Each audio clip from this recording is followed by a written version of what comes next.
Millions of despairing men, women, and little children, victims of a system that makes men torture and imprison innocent people. You cannot shake hands with a clenched fist. Produced by a nuclear exchange would be carried by wind and water and soil and seed to the far corners of the kingdom of God, the kingdom of heaven. It's one small step for man, one giant leap for mankind. We're not saying that planet Earth is coming to an end. We're saying that planet Earth is about to be refurbished, spaded under, and have another chance to serve as a garden for another civilization. Most of the people in here are just your reflections. They're your mistakes. 1776 will commence again if you try to take our firearms. 1 million of the planet's 8 million species are threatened. You are what you repeatedly do. Therefore, excellence ought to be a habit, not an act. Your lives and the credibility of the United Nations is at stake. Epstein didn't kill himself. The reason this is such an interesting time is not only because we're on the threshold of the end of this civilization. They're trying to take you out with bullshit. The experience of the past 2 years has proven beyond doubt that no nation can appease the Nazis. To those who can hear me, I say, do not despair. The misery that is now upon us is but the passing of greed, the bitterness of men who fear the way of human progress. The hate of men will pass, and dictators die, and the power they took from the people will return to the people. And so long as men die, liberty will never perish. In the language of the U.S. Department of Defense, these are unidentified aerial phenomena. Roswell's a very interesting place with a lot of people that would like to know what's going on. There is very compelling evidence that we may not be alone. This is the Garden of Doom. Welcome everyone into Garden of Doom, and I am really pleased as punch this week. I'm always pleased. I love my guests, and a lot of them, as you know, are return guests. And this is in fact a returning guest. But it's been like over 3 years since we've had Kristaps Anderson from the Eastern Border on the show, and I'm really excited to have him on again. If you want to go listen to that show, and you should, it is entitled cleverly, The Eastern Border. So you'll be able to check out the first show, and we were going to do, I think even during the course of that show itself, you'll hear us agree to do another show more, quickly. And a little something happened called the invasion of Ukraine. He's been a little bit busy. So he's coming to us. He is literally right now in Riga, Latvia. It's almost 1 a.m. his time. So first of all, let's say greetings, comrade. Greetings, comrade. No, I don't have a thick accent anymore. But yeah, a lot has happened. The war, and then I got married too. Yeah, that's good, right? A positive thing, yeah. Right. But it turned to a weird situation, really, because I just felt like it needed to be covered because that was a massive shock. But I'm really happy to be here back again, even though it's been a lot of time. However, it's really fun to just take a breather and just think about something that is, not extremely horrible events happening all the time. Yeah, and I'm glad to give you that break. But before we get there, I do want to tell people who might not be familiar with you and your show. First of all, the podcast is called The Eastern Border. I am a patron. I have been for years. There's Patreon, there's donation, there's merchandise that you can purchase.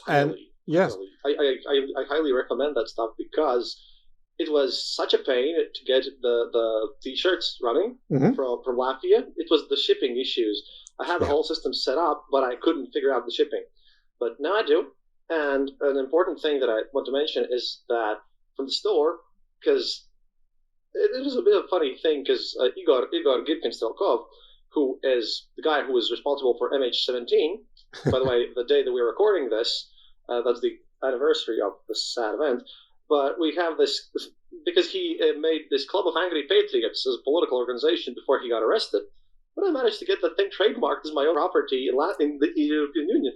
Nice. So I get to use it legally. and all the profits that we get from T-shirts and hats with that logo on it, that goes straight to Ukrainian aid. I normally look at I know a lot of people don't want to support directly military causes, so I look at mostly demining because I've been in touch with that. So that goes there. It's for a good cause, not just for me, for Eastern War in general, because I feel like it's a bit close. That's a bit of a charity thing there. Absolutely, and who can be against demining? I mean, it's one of the perennially most important things, and there's still mines in all sorts of countries. Anyway, so when I first met Kris, and it's easier to say Kris than Kristaps, it's funny because we know some of the same people. Mike Hilliard, who's been on the show many times, who I'm trying to get on again, but he's also gotten a lot busier, and a few others.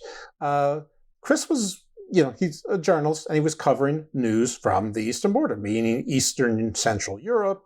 A lot of that was Russian focused, but not all of it, of course. And then all of a sudden the war started, and he became a war correspondent, and he is self-funded largely. His salary, his resources come from the podcast, which I know in the U.S., for most podcasters is unthinkable. Not unthinkable because it's too cruel a dream to have, except for, some who got lucky and some of the people who got in at the right time. And then, of course, if you're corporate backed, even then it's not a guarantee. I can't tell you how many corporate backed shows I've listened to that went away after here. Anyway, he is self-funded. It's a good cause. This show has been unapologetically pro-Ukraine, but even if you're not and you just want information from a different perspective, meaning not American, it's a great place for information that you're not likely going to get probably anyplace else. Here, I'm on an internet global podcast theoretically, but 65% of my listeners are in the United States, and probably have the remaining third, 2/3 of those are probably from Britain. So I guess here would be the Western English speaking world, but in any event, you all know what I meant. Anyway, so and Kris said it's okay, and he's mentioned on his show, he's been targeted for political assassination. There have actually been attempts on his life in, more than one way. And hasn't your car been set on fire and you've been poisoned and things? Yeah, that's because I'm not much loved by Putin's administration, and it was a very weird situation as well, because the whole incident with me started when they started noticing me because I literally just mentioned that Putin might have body doubles, which is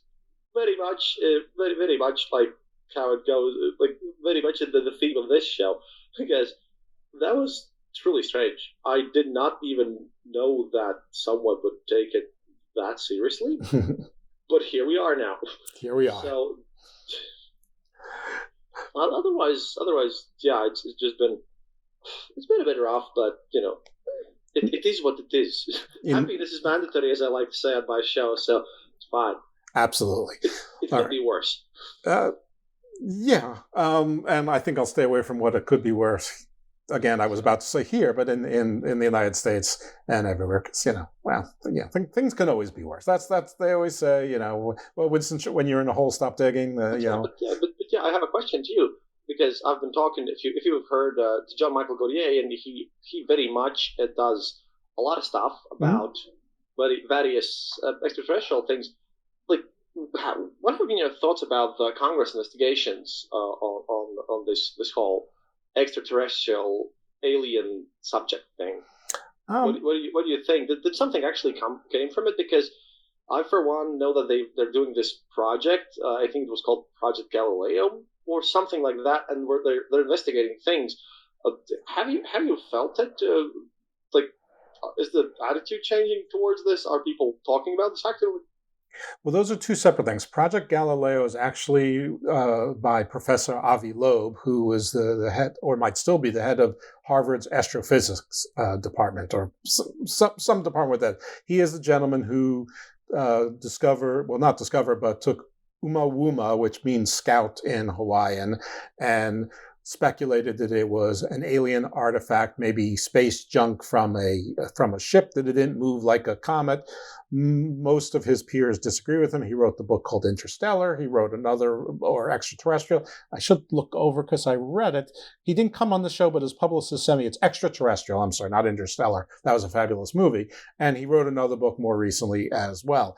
So he's doing Project Galileo, and that is to search Earth for other artifacts, and also to search the skies for basically needles in a haystack, but basically by trying to aim telescopes in the direction where Oumuamua came from, on the belief that if there aren't that many civilizations out there and this one came from that direction, others would as well.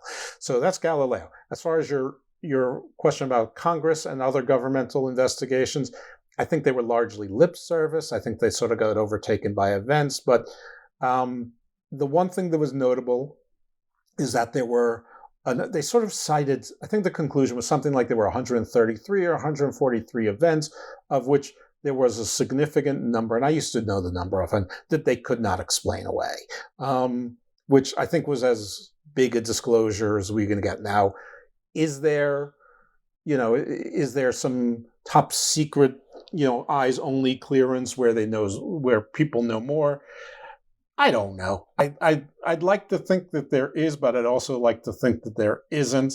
I've spoken to a bunch of people on all sides of this issue who are well versed in it, and a couple of them said, there's like Cliff Dunning who, wants to believe and does believe, but also believes that the government's holding things back, and all the governments are, and they don't believe that we could handle the thought of extraterrestrials.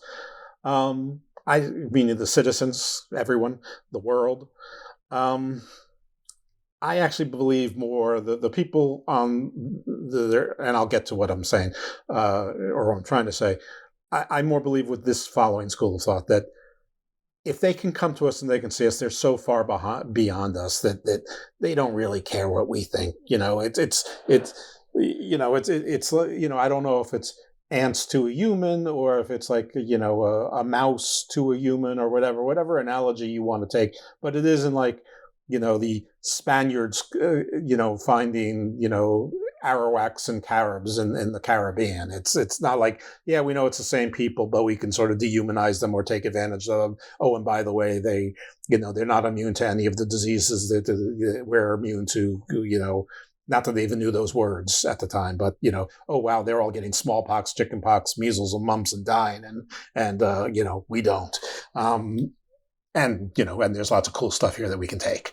I don't think, but if they did feel that way, if they can travel interstellar, they can probably take it without any issue. I'm also a pretty firm believer that if a UFO has lights on it, it's not a UFO. It's not from outer space. They don't need lights to see. They don't need headlights or turn signal lights. That would make no sense, like, to have a searchlight or something. Right.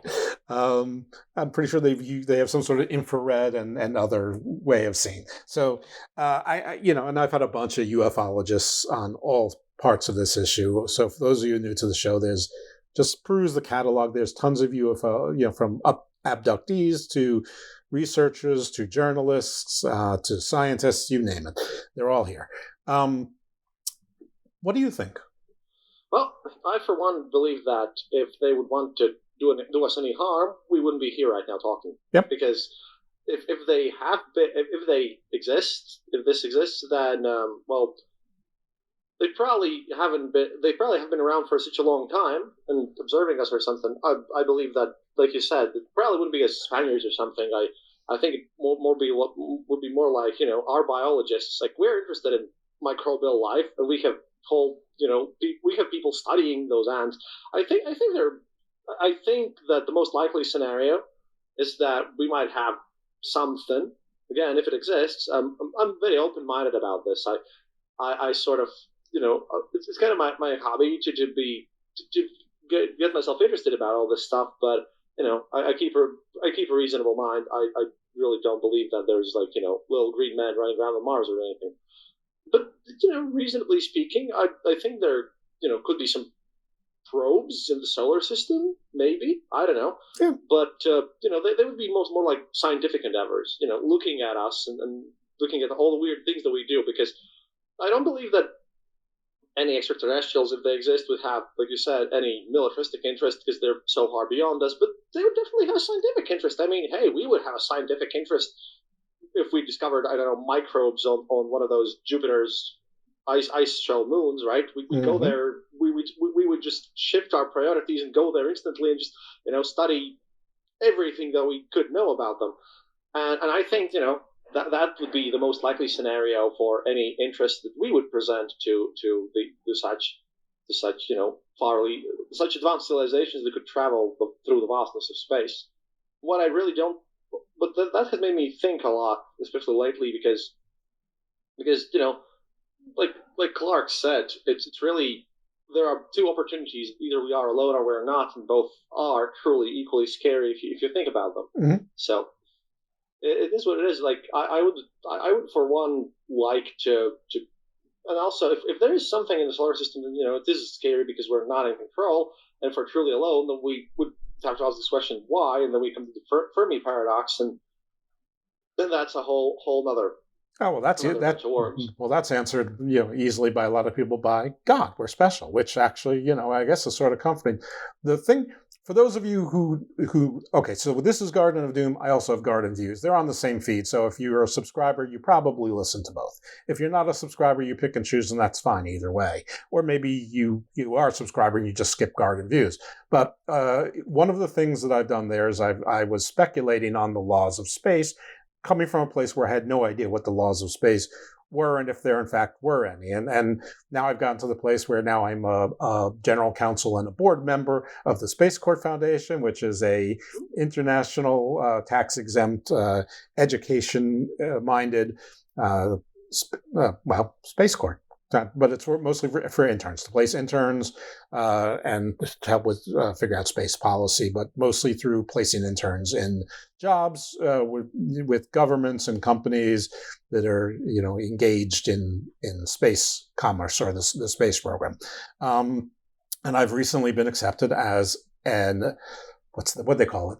An advisory member to the American Space Law Society. Now, at the date of recording this, which is July 17th, 2024, I don't yet know what that means because we have not had our introductory call yet to tell us what's expected of us in that. And I also had a call today. I'm not going to give her name because she didn't say I could, but I had a call today with a space attorney out of Tunisia, who's actually in Ireland, who is looking to sort of build some sort of, I'll just call it a conglomeration or a organization of people involved in space in Africa.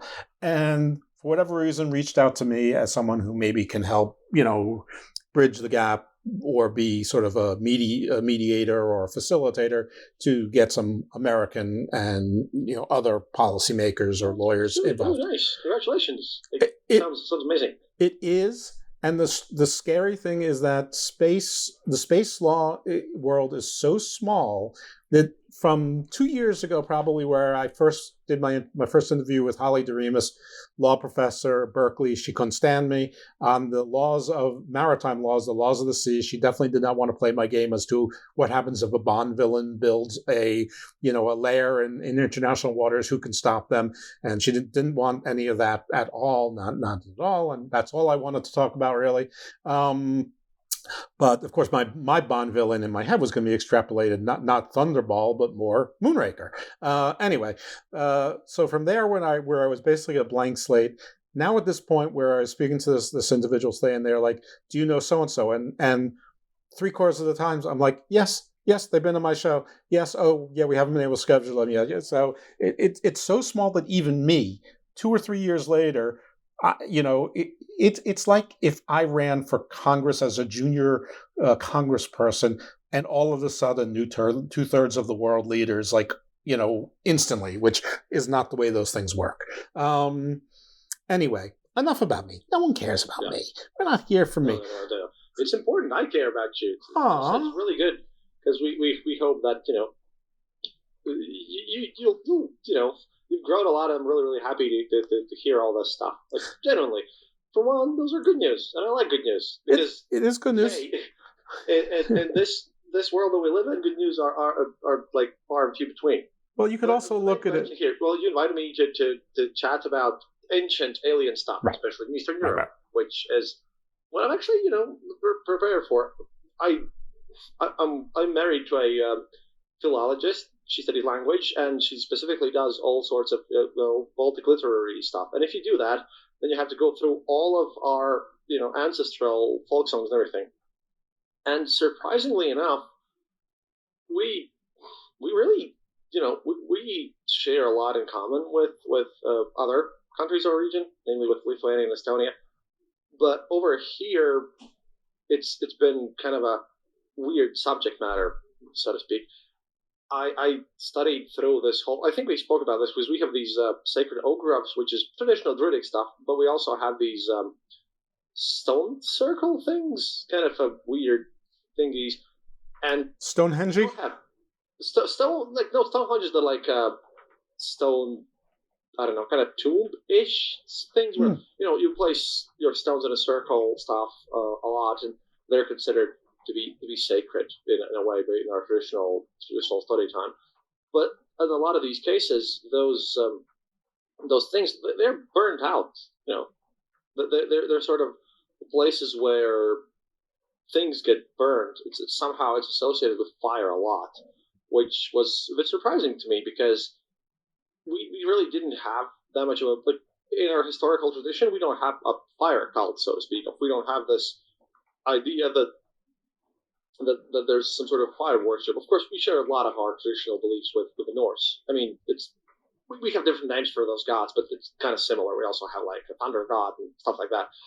But we don't really have this historically anything related to fire, except in places where you go and you burn stuff there with those stone circles. But that's like in the Baltics, or a tiny part of the world. What really, really bothers me around is that I've read a bunch of as you know, I've read a bunch of Alexander Dugin, who's currently chief political ideologist of Kremlin, and among his supporters on his boards, which I have to read because of my own work, there is a huge section about why, and again, this has been used for very weird reasons, and I'm going to go into the weird territory here because a lot of these places, they speak about how these ancient aliens came from the sky and just gifted light to Russians, which then they twist and turn into making Russians super special nationalistic people. It's some sort of Russian exceptionalism, except in a very weird form, which just I find confusing because how politicized all this stuff tends to get. But the big issue here is that there's so much mixed in between, so you can't really study the data things. And in a way, I'm kind of surprised because, I think that these people who somehow claim that they're special because ancient aliens arrived and came to their country and then made everything better, and now they're just better than everyone. Isn't that kind of like denigrating your own people's, your own ancestors' achievements in a way? I don't know really, but it seems to me that they're trying to give credit to aliens, and they don't even specify from where, though. It's just that they all seem to, on those weirdo boards, they seem to all agree that definitely they have this ancient place in Siberia, because, and I'm checking right now, because I'm translating on the fly, sorry.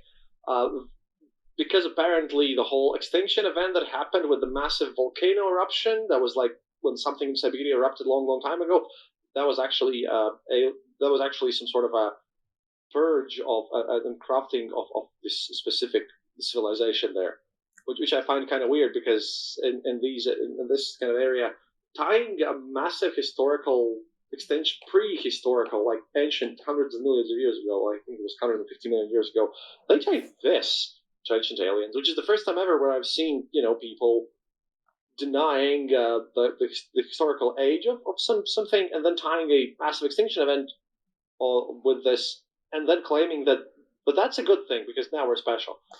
I love awkward. I love that the Eastern Russian version of it is every bit as weird as every other version I've heard, except that it's so long ago that it's, listen, I've heard other people speculate, but I've heard everyone speculate that humans, Homo sapiens, have been around for 100 million years. Never 150 million, but for the most part, like most people agree, somewhere between 200,000 and around 1 million years ago, give or take, a few millennia here or there between friends. That's when we became Homo sapiens or Homo sapiens sapiens, which, right now, all of us walking around were what's considered Homo sapiens sapiens. How much of a difference between Homo sapiens sapien and Homo sapien is probably in the eye of the beholder.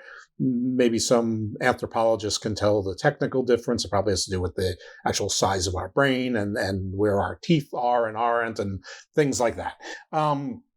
And, at some point, maybe I'll remember to ask somebody that question, should I have an anthropologist on here? But usually when I have an anthropologist on here, they're usually also an archaeologist. I usually focus on that stuff.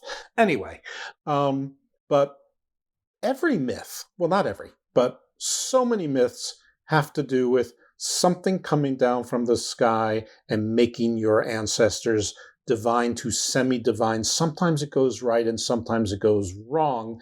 But, even the Judeo-Christian, which is also Islamic, the Abrahamic religions, start with, there's a portion there where a bunch of angels came down to be the watchers, and some of them decided to get busy with some pretty women and had some offspring, and that's taken, entire lives of its own. And probably of the 240 shows I've done, I'd say at least half of them at least mentioned the Nephilim and things related. And this has been tied into Putin and some of his beliefs that from these Nephilim in some circles, some say it's alien, that there's good aliens and bad aliens, that in the rapture, if you rapture into the clouds, that's good. If you rapture and you see the grays in silver discs, UFOs, that's bad.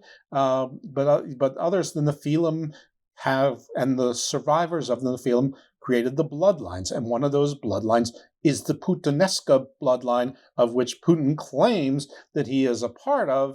And that brings us right back to the ancient aliens. Yours is just dated, 49 million, 490,000 years earlier than the other ones, which tend to be, more like 5,000, 6,000, 12,000 years ago, depending on which story you want to believe. Now, that's called kind of idea. For one, I try to think that if you understand that if aliens in prehistory would arrive someplace a bit warmer, I'd say. Starting a civilization up here so far north, when we are normally from much warmer places and warmer climates, that would be just interesting. And also, this place is just weird on its own. You spoke about the Tunisian lady. I had a recent discussion with an Algerian journalist who's next door to Tunisia, and he works for the BBC, but he's moved to Estonia now to cover our region. Okay. And apparently his biggest shock was something that we really didn't understand that other people don't have. See, in Latvia, our days and nights are very shifting in lengths, and we have right now in the summer, it just got dark, and it got dark slightly before 1 a.m. right now, because we are kind of close to the polar circle. And so in the summer, when we celebrate our midsummer, then we probably get about an hour, maybe an hour and a half of nighttime. But in the winters, we get maybe about just a very tiny bit of sunlight at all. And this person, he was just confused because he didn't understand how exactly do we actually get some sleep, which is why we have our thick curtains. But this whole thing ties into the fact that we have all this strangeness here and these weird things about just various daylight, daytime, nighttime, all these struggles. And the thing is that I think this also very much influences how you view all of these other aspects that are going on with both the ancient aliens and everything, and how it influences your myth. So if we're talking about aliens, we have to take into account that all stories, all myths and legends, they vary significantly between who's telling the story and how everything goes. The biggest issue is that, when you're looking at myths from, say, some African country deep in Africa, and that when you look at like myths from over here, you have to be very careful, I think, to separate the facts that are coming from just the changes of geography and everything, how that impacts stuff. And I also understood that, like, for example, when I was in the States for my honeymoon, because I was in Texas and I also managed to go to roller coasters during a tornado alarm. That actually was pretty scary for me, because your tornado alarms, at least in the Six Flags over Texas, are exactly the ones that sound just like bomb alarms in Ukraine. Right. And so that was a bit rough at the beginning, but because a bit of flashback to things, but otherwise that was interesting. But I understood that a lot of cultural differences come from how we look at maps. Because if you look at a map of the United States, like standard map of that shows you the world, shows that the United States and Europe are about on the same level, while actually you're way more south than we are. Because to give an example, Austin, Texas is on about the same level as Israel. It's a very Mediterranean climate and country and everything. So those changes also need to be fixed. Because, like I said, when I do all this research, the biggest disappointment to me always is when you read some internet site or document that seems promising, but then at the end, then they kind of go off their own thing and say, oh yeah, but it's a shame because all of this was just geography stuff, and then you're disappointed. Some of the stuff is just really unexplainable. But again, we live in such a varied world that you'd think that. Which is why I'm getting to this very slowly. Sorry, it's just late for me. It's my specialty is to meander. The big thing here is that you would expect that all those myths and legends would be like very different, because of geography and everything, but they're not. We actually really share a lot of similarities between the legends and myths and stories of all people, of all over the world. And if our geography alone makes us have vastly different experiences of even how our day-to-day lives look like and how our weather works and everything, you would expect that there would be a bit more differentiation somewhere. There are more similarities. Which I think is kind of a more kind of a pro argument there. For the aliens, sure, that you've got a root cause, and that's why everything sort of seems a little bit the same, and that is a very Graham Hancock, von Donigan kind of explanation that there's a root cause. Now Hancock says it's because there was a prior human civilizations which were advanced not from the stars, and von Donigan says from the stars. I guess Hancock doesn't rule out that they got a boost from starfarers as well. But in any event, but yeah, I mean that is an argument pro ancient aliens, but it's also an argument pro some sort of divinity involved, that whichever way you want to view it. There's very little distinction between aliens and gods in our definitions now. Yeah, I agree with that, because if we're talking about this, then it's really unclear a lot of times, because in a way all those civilizations, they view whatever unexplainable and mysterious have happened to them in the same light. Like if you read the various sources, then there is not much difference between realistically divine entities and an extraterrestrial, because again, sufficiently advanced technology is inseparable from magic. Again, Arthur C. Clarke again quotes. Yeah. But that's exactly how it should be viewed, in my opinion, because you can't really separate these two things that much. At least you can try, but I don't know. It's just weird. And there are some interesting tales, I think, because one of the theories that I've heard in a lot of these cases about aliens and what could they be if they exist, all this stuff, it was about how it might not be something from outer space. It just might be something that exists here on this planet that we just can't communicate with. I was this. What was the name? Ultra-terrestrials, like some, and people call them fairies or something. All that stuff. Things that exist with us on this planet that are just different from us. A different realm. Other life forms, yeah. The heavenly realm, the Fae folk realm, a different dimension. Yeah, the Fae folk stuff, especially because I watched a YouTube channel that was, I don't remember the exact name, but he was talking about some sort of panic that had happened in the late 19th century, I suppose, where strange men arrived and talked about flying contraptions and how they're going to experiment with them, and then they saw weird things in the sky, and then they never saw these men again, and it was kind of maybe not to scare people.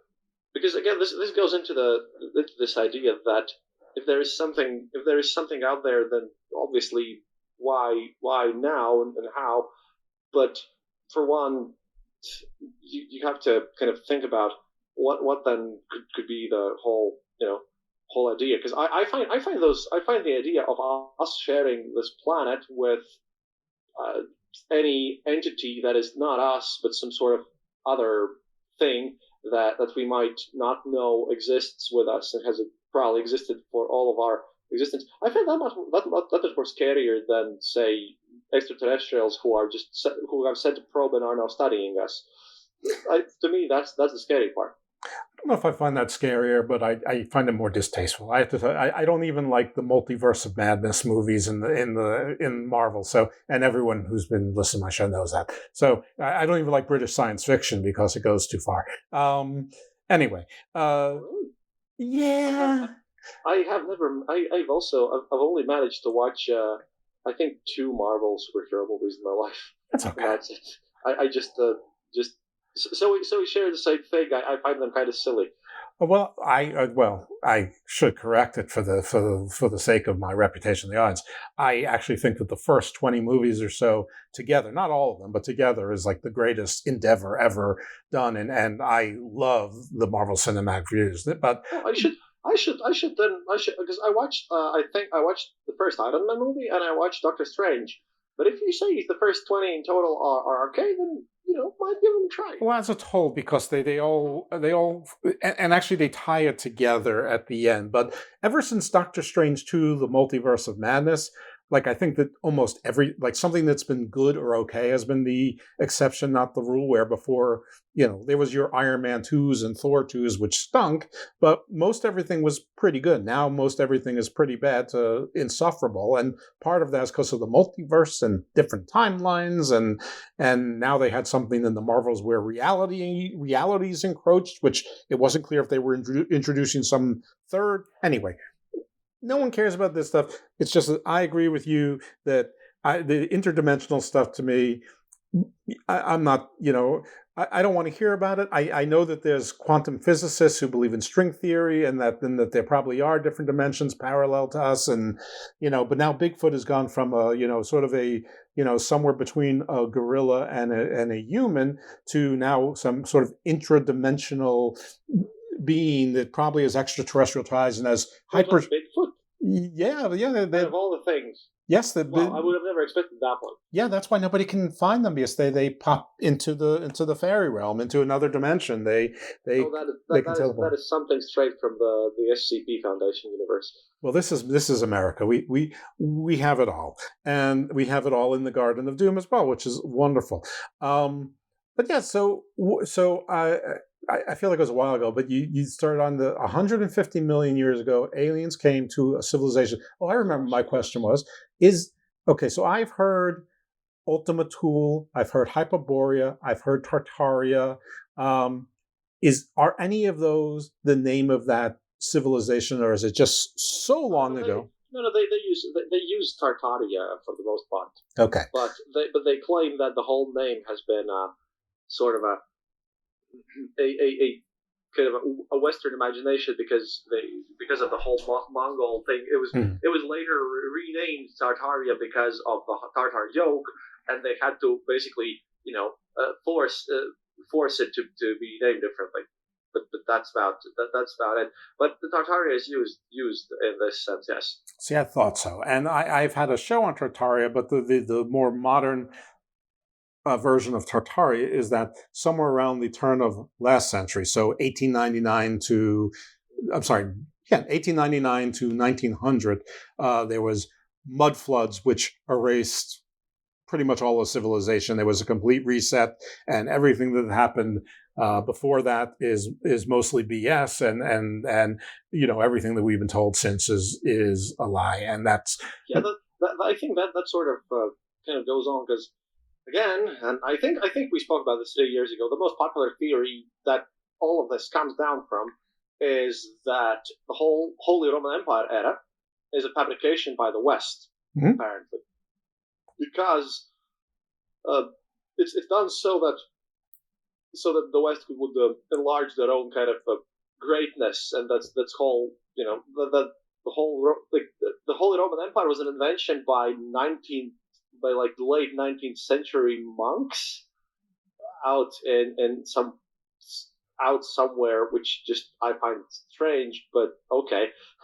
So people do strange stuff sometimes, but yeah, that whole mess is kind of well known, documented, because they fully believe. Because again, Dugin started out by writing about this, how the West has shifted this stuff, and weirdly enough, again, in a lot of these cases where you spoke about Tartaria being known and Ultima Thule and all this stuff, they explain how this happened by saying that it's just Westerners usurping proud Russian traditions. Mm-hmm. Now, I find that kind of silly because that goes into the same category where Dmitry Rogozin, the person who used to run Roscosmos for a while, he managed to prove that he lacks some biological knowledge by stating that Russians have an extra chromosome because they have suffered so much.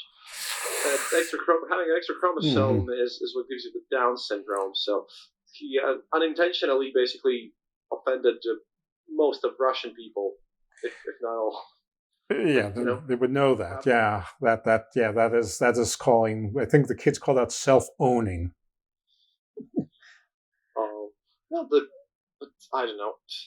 I still kind of don't understand how do you get stuff from there. But the weird part is, because I don't know anything about this, is I've just been sitting on these Russian forums. What is kind of do we have something like this in East Asia as well? Because I've heard stuff from everywhere, but I haven't heard about Eastern Asian ancient aliens. Like, so far on my map of weird conspiracy theories, that area is empty. I really don't know anything there. Maybe you can extrapolate on that for newer audiences and for me as well, because it just popped into my mind that I have no clue about any mention of this in, say, Korea, Japan, China, that parts of the world. Well, the myths and legends and the religions and the magic are strikingly similar in lots of ways to many of the ones that we're familiar with, as far as Egypt, Greece, Norse, which is basically Scandinavia or Germanic, Russian, Slavic, Babylonian, Sumerian, Indian, these are similar, and the reason it's important that's different is because they're, at this point anyway, and for a long time, they've been two different language groups, Indo-European and Afro-Asiatic or Altai-Asiatic. Anyway, so as far as ancient aliens per se, I have to admit I haven't gotten enough people in East Asia yet to talk about it. I was just getting to the religions and the myths and the magic and stuff like that. However, a lot of the First Nations myths all start with star people who came down and either went back to the stars or went to live underground, or a little bit of both. Now that's important because everybody that's in the Americas came from Asia, and a lot of that as well. Now it's Russia, but a lot of it is the Stans, a lot of it is China, Korea, Japan, Southeast Asia. And then there's some evidence that some folks may have gone from further south and skipped down into Polynesia and Australia and then made their way to South America. But A, that's a minority belief. Second, they still were Asian and probably, that vast Siberian, Eurasian steppe-based, various, we say there's three races. First of all, there's one race, but even if you go to, if you want to divide people by the way they look and skin color, there's far more than three races. I mean, the whole three race thing is from the 1800s, and one guy came up with that, and it's been used for nothing but nonsense ever since. And nonsense is being polite. But yeah, but a lot of the myths and creation stories and religions talk about it, and since so much of it is oral tradition, not a lot's written down. It is a little bit weird, I find, in this world that we give so much, that some people who don't believe anything from the historic era or the modern era so easily believe the oral traditions as being somewhat sacred and not regular things, what they're told in writing, while others, give oral tradition no stock whatsoever, and I would say that both are wrong. But if you just look at their myths, they're exceptionally the same, and it's basically an ancient alien story, which is some call the star people the star heroes. I've heard the Anasazi. There's actually a word Annunaki in some language, allegedly. I'm not a linguist, but I've been told, but it means like ant people in Hopi or Dene, a southwestern First Nation or Native American language. Again, I can't personally validate any of this stuff. These are just things I've heard, but I succeed in getting people to talk to me about First Nation stories, but it's almost like I've been jinxed with that. I've been cursed. I mean, first of all, one of my guests who became a dear friend from being a guest on this show passed away recently, and he was going to go through a geographic regions, and actually he pre-recorded certain things, and his daughter is I think thinking about whether or not she wants to work on it and put it out there, and then B, she actually has to do it, and I'm absolutely not going to pressure her. Then I got a shaman to agree to come on, and he disappeared, but he reappeared, and then I found that is a great story itself. Well, I don't mean that he actually teleported. I just mean in my world, like he ghosted me, and then all of a sudden he's like, "Oh yeah, sorry, I've been busy." And then another one who never responded said, "Yeah, I'm in." And at the same time, another gentleman who was expert in these areas agreed to come on the show. And then I told him what the platform was, and he's like, "I don't use that. You better do something better." I'm like, "Okay, well, we can do Skype, we can do message." See, this is the thing. A lot of these cases, when we look at these children's studies, it's really, to a degree, it doesn't exactly matter if they're 100% true or not. Right. Because I listened to the recent Ed Carlin episode, and he said that if you think about like magic and everything, what matters is that people at the time definitely thought it all was true, and that has impacted how people act and how they think and how they view things. Mm-hmm. So I think the same goes for these ancient alien myths and everything. What's really interesting is how these ancient people looked at this and how it shaped their way of life, and it shapes everything until today. Because during this whole time, there was another shaman. Literally, there was a shaman that was basically he publicly stated that he's going to go to Moscow to get rid of Putin. Mm. He specifically stated that it's time to get rid of him before he causes more pain and more damage. And that was, I think, in 2021, just after I went on the show for the first time. But what happened was that he said he's going to go to Moscow, but he disappeared, for one, mm-hmm. and two, when he reappeared, he managed to get people who were his supporters to basically. He managed to get people who got enthusiastic about this. People started to actually take him a bit more seriously. But then what happened is that Putin arrested him. Yeah, of course. And his idea was that he was a shaman from all the way from Vladivostok, that's like near the Pacific coast, from that city, and he was just marching by foot to Moscow to perform a ritual in the Red Square to, as he put it, exterminate the bad demon spirits from Putin. and Putin, and he had a bunch of guys who were like, driving next to him. He refused to take cars. He needed to walk all the way. He was doing food and everything. And then Mr. Putin decides that, no, this is too much. This is too much. We can't have this sort of stuff going on in our country. So then he sends a Spetsnaz unit to just arrest the guy. Right. And if you think about it, that is very silly. That is a silly thing, but that affects people's lives. And sometimes, we don't think about this. We say, people hold strange beliefs.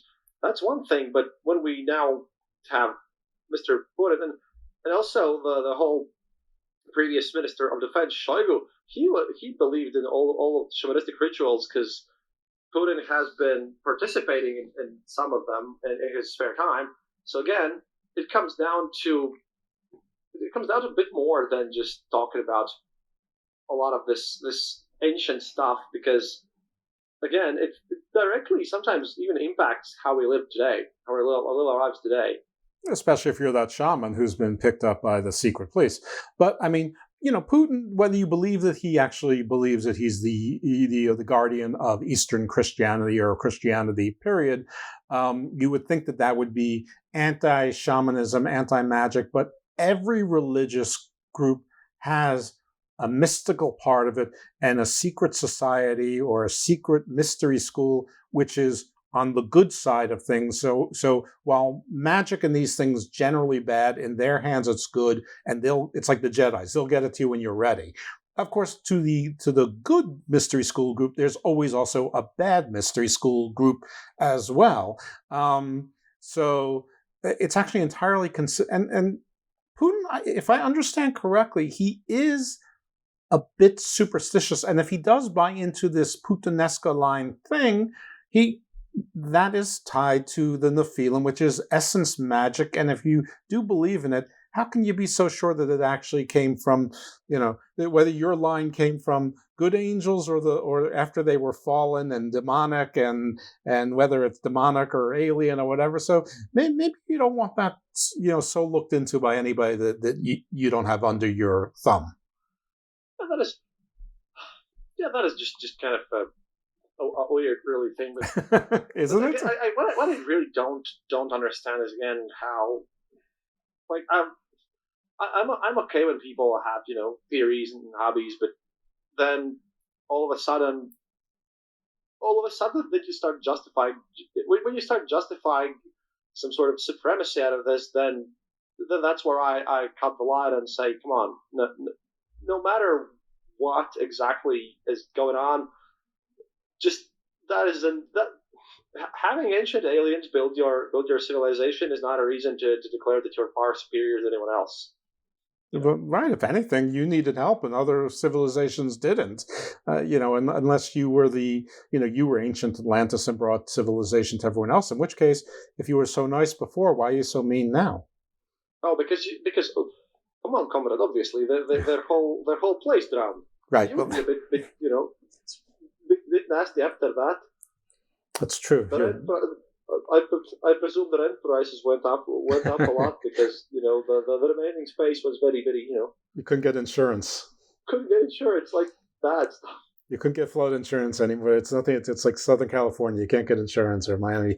Okay, so the land was called Tartaria. The name has been corrupted ever since, but it meant something better, more glorious then.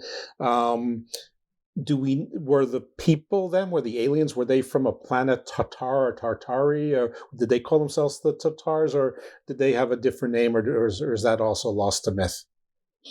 That thing, they changed that and this Annunaki thing interchangeably for the most part.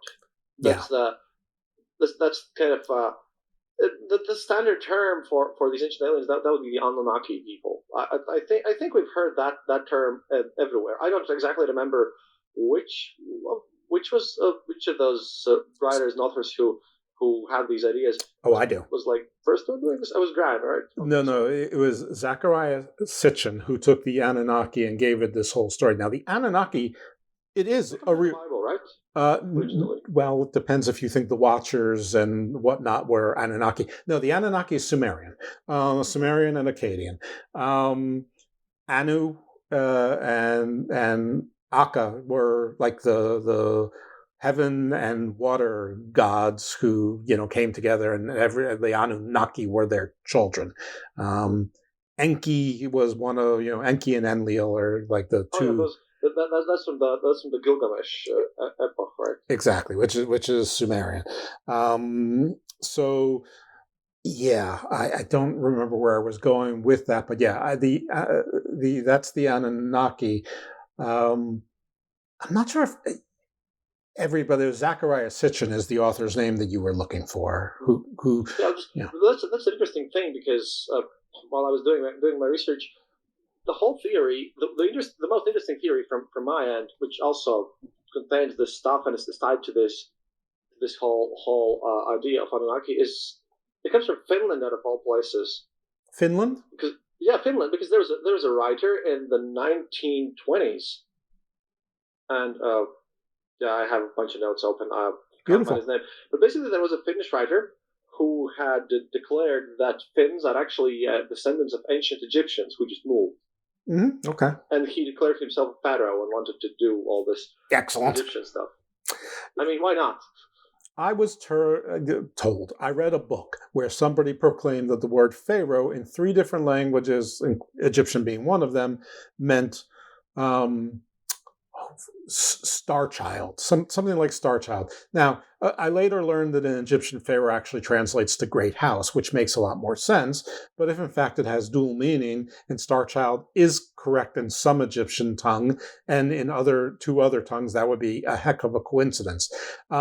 But the Finns, that'd be cool. But there are, I think a Ukrainian Russian woman, Helena Blavatsky, is sort of the mother of modern, what she called theosophy or anthro. Yeah, that was theosophy, and the famous or infamous, depending on your point of view, right. Aleister Crowley was kind of tied to her a lot in a lot of ways. This Blavatsky.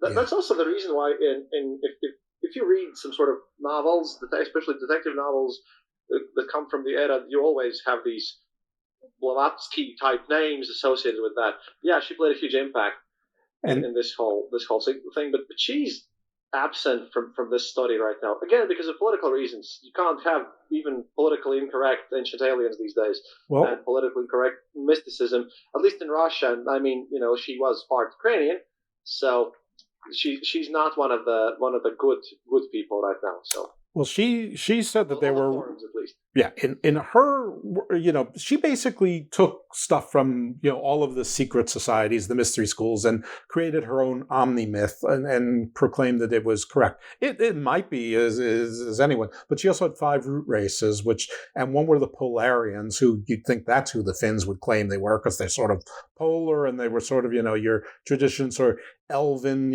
silver, like the Targaryens from Game of Thrones, or the elves literally from Lord of the Rings, all looking like Orlando Bloom as Legolas, that way, tall, angular faces, silver hair, pointy Spock ears, One thing, by the way, that recently crossed my mind, because my wife now works at a zoo, and she's because again her hobby is weird animals. So we have a pet snake and 5 pet tarantulas now. Oh, okay. Long study, but the important part is that we talked about how we have this fear of black eyes.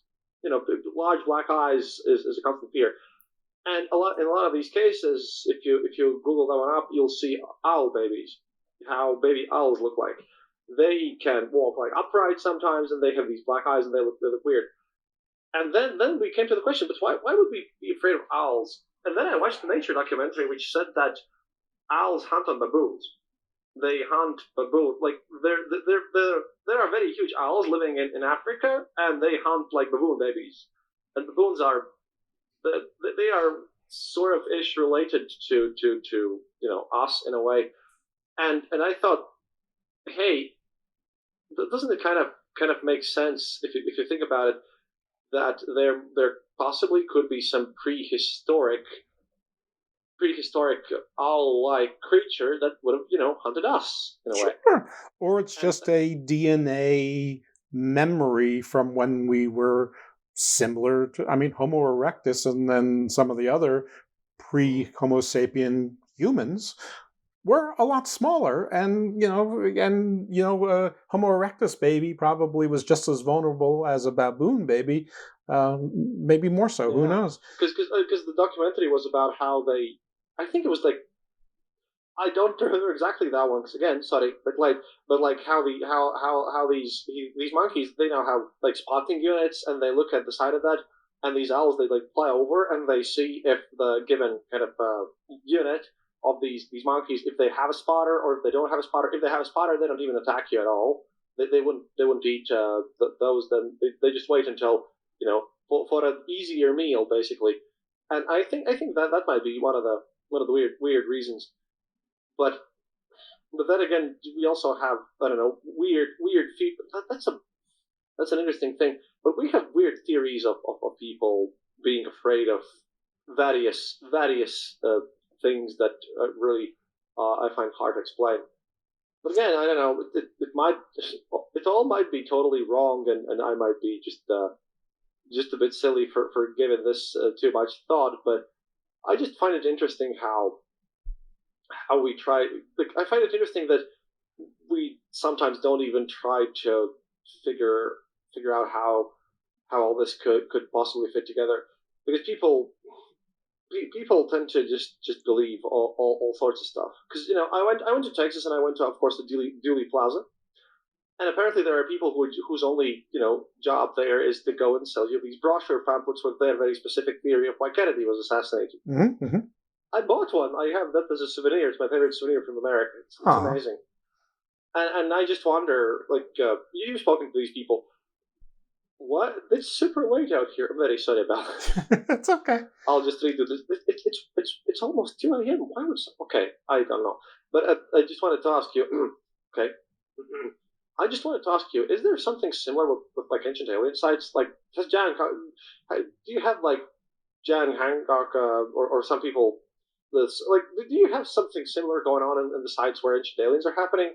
Because, I don't know, it seems that if there are people constantly sitting around the Kennedy assassination, Dooley Plaza place, and just making money selling their theories and brochures, do you have such people around in places where ancient aliens are rumored to exist? There are. But you have to look for some of them. Roswell is pretty obvious, but it's Air Force Base, so it's very hard to get. You're gonna see a fence, and you're gonna be in the desert, and that's all you're gonna see. But there's museums and stores and stuff where they're allowed. In other places where there's rumors, there are certainly there's regional, but as far as them being big sites, Chaco Canyon, Skinwalker Ranch, but a lot of this is sort of more nouveau, and you have to sort of go with tours led by people who are in this, I'm going to say industry, without it being a pejorative, whether you think it's P.T. Barnum or a legitimate tour guide, I don't care, it's fine. But you sort of have to go, like, we in the United States, despite us having plenty of things here like Cahokia and the Serpent Mound and U.S.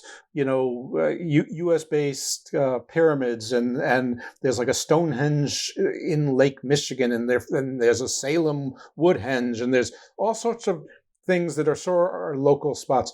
We're still a little bit obsessed with the pyramids in Egypt, the Sphinx, finding Atlantis, Machu Picchu, and the Maya, and Easter Island, and pretty much everything. Speaking of pyramids, isn't there like a giant pyramid in Serbia and some pyramids in Russia, or is that more about Serbia and stuff?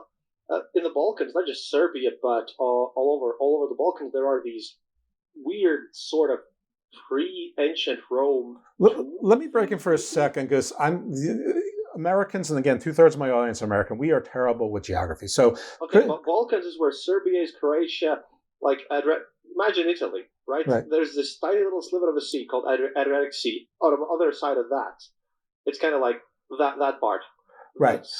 It's sort of like right of Greece and left of Turkey. When you're in Europe, that's sort of the Balkans, but above Greece, them are... the peninsula where Greece is, and it goes from like, a lot of people will, what was Yugoslavia once? That thing. Right. That part is the Balkans, and they have some very weird stone mounds. But you're in the Baltic, which is much more further north, and people confuse the Balkans and the Baltic all the time. Yeah, I know. And which is why I feel sort of sometimes bad, because people just love to mistake all this stuff. But yeah, I've seen this whole thing, because I've been there, and yeah, they just have this. They have this weird thing where they can't explain what those things even are, but they don't even know if they're tools. They're just like okay, I'll switch my mind to imperial modes. Good. Okay, it's about 1.5 to 2 meters, which would be about 7 or 8 feet. 3 feet. 3 feet is about a meter approximately. Mm-hmm. So we're talking about 4 to 6 feet tall white slabs, which are kind of like engravings of them, but they're not apparently tombs because they're not on grave sites. They're just randomly, they're all over the place. So, and no one really by now knows what they were for, what they depict, because they were there from pre-Roman times, and due to how Balkans have functioned, it's not surprising that they have this mystery remaining, because a lot of knowledge that region has been destroyed because they've had wars happening all over them. Most recent one being their own civil war, because they have the Ottoman Empire, the Austro-Hungarian Empire, all this stuff. They just don't know. They just don't know that what exactly went down there, and that's one of those biggest mysteries of this region, specifically over there in the Balkans, I find kind of interesting, because they are a tourist object. People go to them and take pictures with them and everything. It's just that they like no one knows what they're for. Yeah, and I only know about these things from being in this world through Garden of Doom, and I say the Serbian pyramid, thinking that everyone's going to know what it is, but I don't even know if it's a real thing or it's just something that someone here made up, put an image of it, and said that's the Serbian pyramid, that's the Alaskan pyramid, that's the Antarctic pyramid, that's the Russian pyramid. But my understanding is that there are these pyramids, whether they're the size of the pyramids in Egypt or the size of a pyramid that I made on the beach. The one in Siberia is a giant. The one in Siberia exists. Mm-hmm. That's the site and the southern Siberia, but it is huge. All right. It's more like sunk into the earth, and it's covered with earth and grass now. But we know that there's a sort of a man. Okay, I say man, but most likely man-made structure out there, because I really don't think that pyramids are like, I think pyramids are man-made, because it would be just kind of silly, because I respect ancient Egyptian engineers with that part. Now Sphinx is a weird stuff, because apparently the latest data I've read, it sort of shows that it's supposedly way more ancient than the pyramids, which I have no idea, but all sorts of pyramid is a shape. I think we humans love our shapes. Mm-hmm. The same as with pareidolia. For a long time before we got better pictures, we all saw the face on Mars, right? Mm-hmm. Which then turned out to be just a shadow. Aww. However, that spawned some very good lore, and including video games like the first XCOM series. Yeah. When you were talking about the owls earlier, I was thinking about the harpy owl, which, if you've ever seen the silhouette of a harpy owl, those things are like 5 feet tall. And if you see them at dark, it looks like a monster, like it could be Lilith or a vampire or whatever it is. Now, I don't think they come as north as the United States, but I do believe they get as far as north as in Mexico. But climates we're different at different times, and like you said, some memories are more ancient than others, and just wired in. But on the man, some of this fear, I think, is like just written in our DNA. Snakes. Snakes are one. Yeah. Well, for one, I like my snake. I have a corn snake now, but they're nice. Snakes are one thing. Other thing which I find interesting is this uncanny valley, as it's called, when something is kind of resembles a human a bit too much, but it's not a human. Like if something resembles a human, but not quite, not exactly, we're afraid of that, and we're afraid of that no matter where in the world you are. We have this weird feeling, when you see these robots that I don't know Boston Robotics makes or something, or you see a robot that tries to mimic a human, but you can tell it's a robot. This makes you feel uneasy, and I always wondered what's up with that, because that's a thing which I haven't, because I like studying my fears and phobias, and I haven't found an idea about why do we have this fear of something that looks human but we know that it isn't. Well, when you get that's to that, the most interesting aspect there. Well, when you find out, you'll come back on the show and you'll tell us your findings. When I'll have the time for that, not about the show, but when I'll have the time to figure that out on that one. Well, what I do is I cheat. I find somebody like you that's a guest that already knows the answer, give it to me, and then I go on and I pay it forward. On pyramids, somebody explained to me, it's actually the easiest structure to build. It takes very little engineering. You don't need, it's not weight bearing. There you go. Your kids do it on the beach. People just made it bigger. Okay.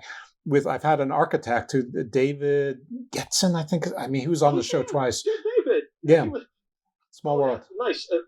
For the people, I think I introduced you to. I think you did too. David was on my show where we talked about architecture in Latvia. But it was nice. It was like, I listened to that episode. Oh man, he's terrific. So we talked about the pyramids, especially in Egypt. But for rank marketing for future and for new listeners, I have 2 archaeologists coming on in the near future, and it's been hard to get archaeologists to talk about pure archaeology. I've had people who are archaeologists, but I've had them talk about all sorts of things other than archaeology because they're more interested in that. But I have one of them is Dr. John Hoopes, Hoopes, and he is, I sold him on coming in. Listen, I know that you want to talk, you like debunking Graham Hancock stuff, so that can be, whatever you want to talk about. And he's like, cool. And then I have Ed Barnhart, who is the science editor on Earth Ancient. So, he has an open mind, but he's actually going to talk more about First Nations things. But I'm sure that we'll get into some But John White, who's a linguist and a mythologist from Craigenford, he did a lot of debunking as well from his perspective. So everything's welcome in the Garden of Doom. I'm okay with the aliens. I'm okay with the angels. I'm okay with the demons. I'm also okay with the bunkers. And let the audience decide. I'm sorry. I just know my Russian stuff, and as this is my hobby, I'm just trying.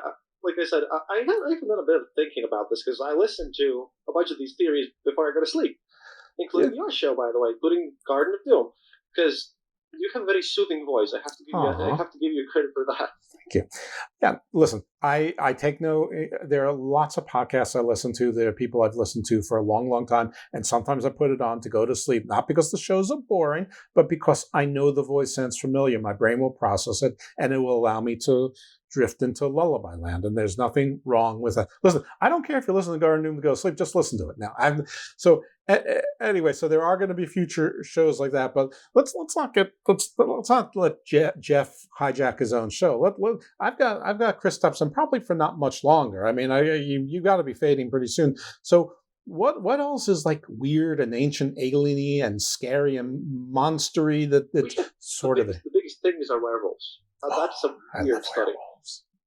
What? I love werewolves. Well, that's well then. Welcome to the Eastern border. We have werewolves. Literally, where we are for werewolves, the same thing as from what Romania is for vampires. Romania is for vampires. we are for werewolves. Excellent. Because a lot of them come from like our region, especially Lithuania, because of our thick forests. Because if you look at the map, then you'll notice that we are historically prime werewolf territory. Excellent. So that has been great. And there's a lot of specifically myths and legends about how people will just go through some sort of a big root of a tree and then switch to a werewolf mode, basically. That's a thing, and I find that fascinating because we have these. If you look up Coronian Doom, I suppose we call it Koshukapa. Oh, I will now quickly look up. Oh, it's called Coronian Spit, and there are these fern trees there, which are really weird looking. It's that little strip of land that stretches from Kaliningrad to Lithuania. I will just message you that. Yeah, the Coronian Spit. It has the weirdest looking trees ever. Cool. Like objectively weirdest looking trees because either of the wind or something. Because there are theories about that, and I think that might have actually started one of these werewolf studies. You should probably look into that. That's the weird part, since we've also been tied to all these forest things. In our ancient traditions, we had a god named Medena, which was often depicted as a naked lady riding a bear. So in our myths and legends, we are not really afraid of we're not afraid of snakes in a way in Latvia. The same as we're not afraid of spiders. The spider is traditionally considered a blessing in the house. You are not allowed to kill spiders in Latvia. That's bad luck. It's an omen. You don't do that because spiders eat flies, I suppose. Yeah, I've heard that. I mean, not just because spiders eat bugs and things like they're worse for you, but I've heard that spiders are good luck, and I wonder if I've heard that from people that are from Eastern Europe. I don't know. That's interesting. But the weirdest thing besides these werewolf legends which I had to mention due to how prevalent they are, is that there was a company called Tele2, which is a telecommunications company. They basically provide you cell service, the biggest cell provider in the Baltics. Okay. And they run an ad campaign called Meteorite, which they built a whole they built a whole thing with how they function and everything.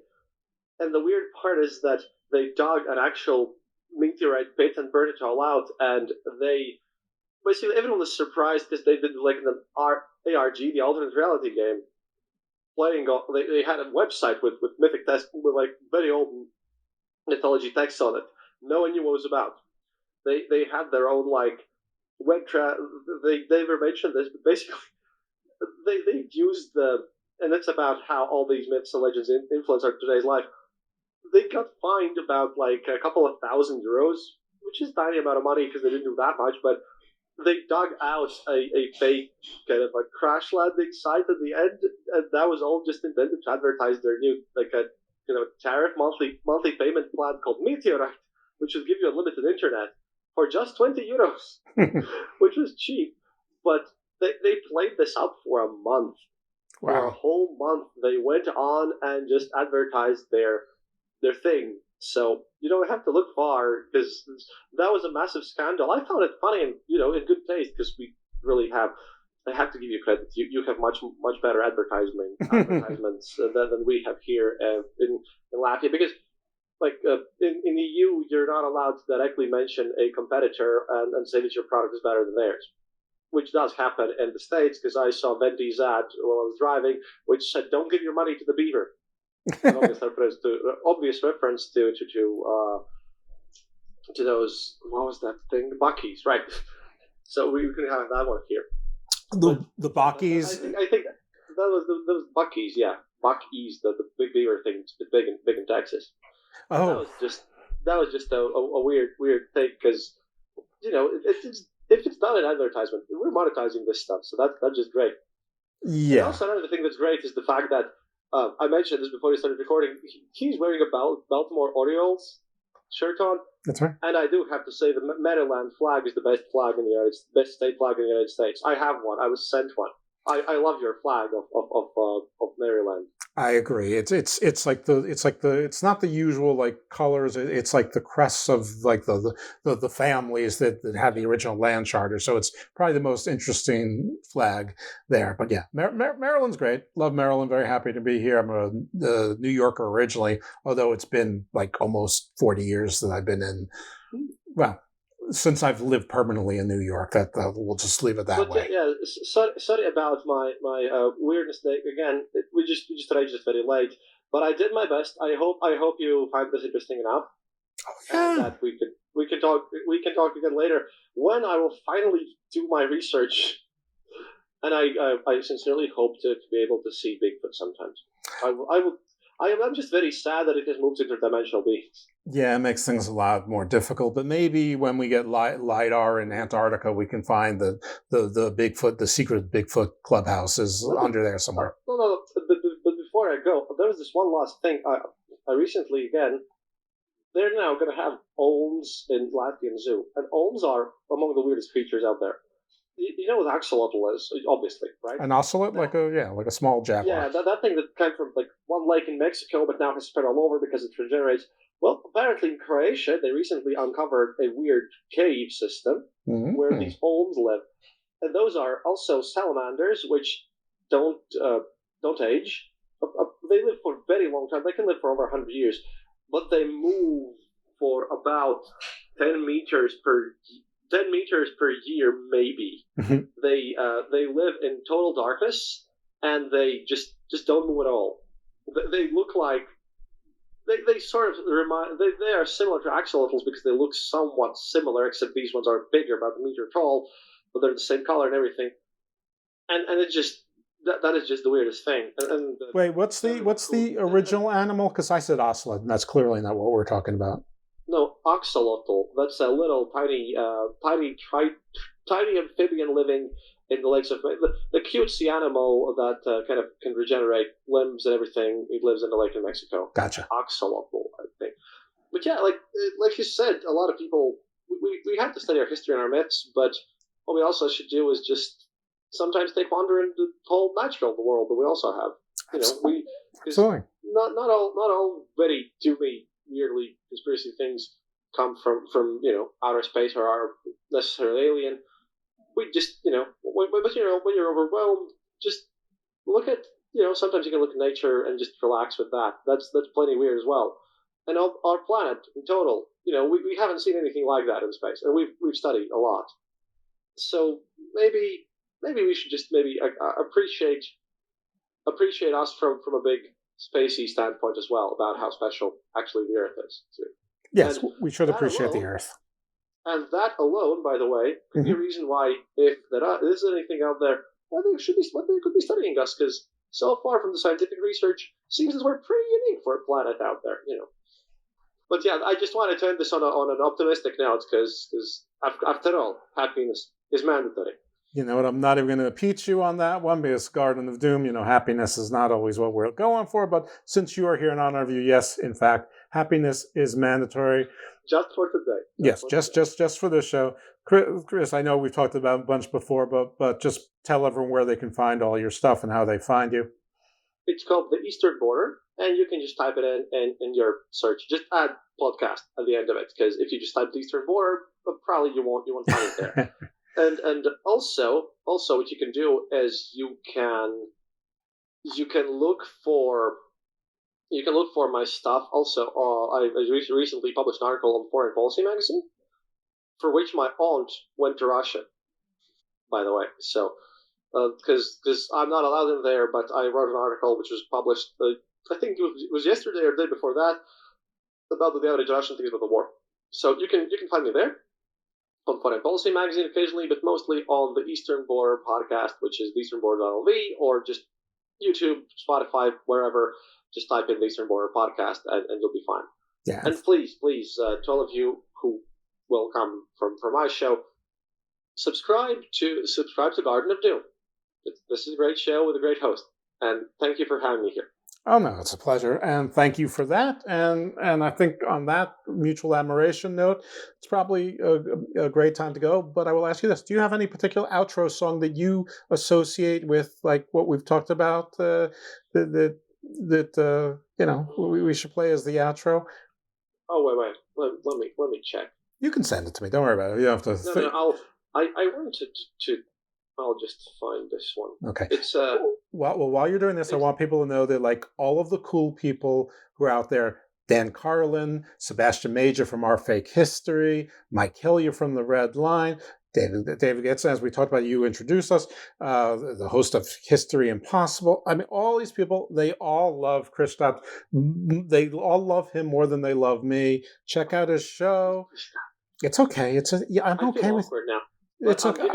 I prefer that. I send you this. Oh, here's the chat. I'm giving you a song, which is it's a Latvian folk song. It's made by it's a rock version of a folk song, and it's made by a band called Tautamēdis, which means folk ladies, I suppose. Ladies, like a traditional name for women here. And that song is "The Night of the Witch," which represents Baba Yaga summer festival, and how I mentioned Medane and all this stuff that we like our forest witches, and that's about how. And that's about how they in the Midsummer Night every woman turns into a witch, and how they're blessing their homes with prosperity and everything. So there you go. Listen to it. It's pretty fun. And folks, that's the next thing you're going to hear. Thanks a lot for listening. Check out the Eastern Border. Support him if you can. And if you're new here, please subscribe to Garden of Doom and Garden Views. Check it out and listen. And if you like it, tell like 10 of your friends, because nothing makes me happier. A little validation goes a long way in my world. Anyway, folks, happiness is mandatory. Kris, get some sleep. And whoever that is that's yelling in Riga at this hour, tell them to stop. Okay. Thank you, man.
Sadurti līgo, izskaptēmi no sagriezti līgo.